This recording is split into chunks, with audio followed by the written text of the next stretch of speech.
Hi guys! So for today's video ay bibili po tayo ng mango shake diri harumamaya. Tara pupuntahan natin ngayon kay maraming pagkaon iba-iba dito it mga pagkaon. Basta may dara ka nga 500, makakakaon ka na at mabubusog ka pa! Tara, let's go!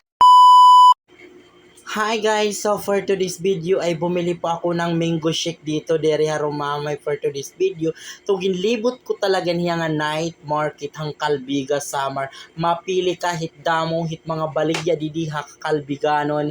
Ngandamo mapili ka lahin mga kaunon kun hain nimo karuyag kumaon for today's video at marami pong talagang pagkain dinhi Kalbiga Summer. So makikita po ninyo ang ganda, maraming mga pagkaon, maraming mga ano pa for today's video diri harumamay.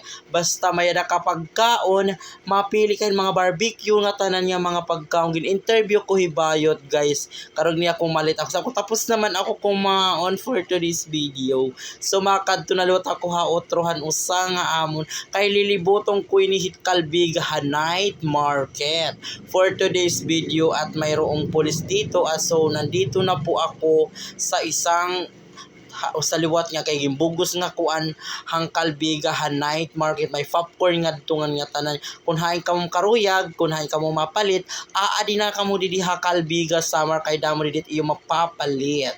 At marami pong iba-iba, kung may 500 ka solid na. So salamat po at pag-share at diri harumamay kan age doy charot vlog kun hino nakaka-share ngan follow and share kan age doy hales hagobot section at may barbecue dito for today's video. Maraming salamat po sa inyong lahat. Kung makikita niyo adi didi karadamot pagkaon didi Kalbiga Summer. Kung bari bisita kala pa kanina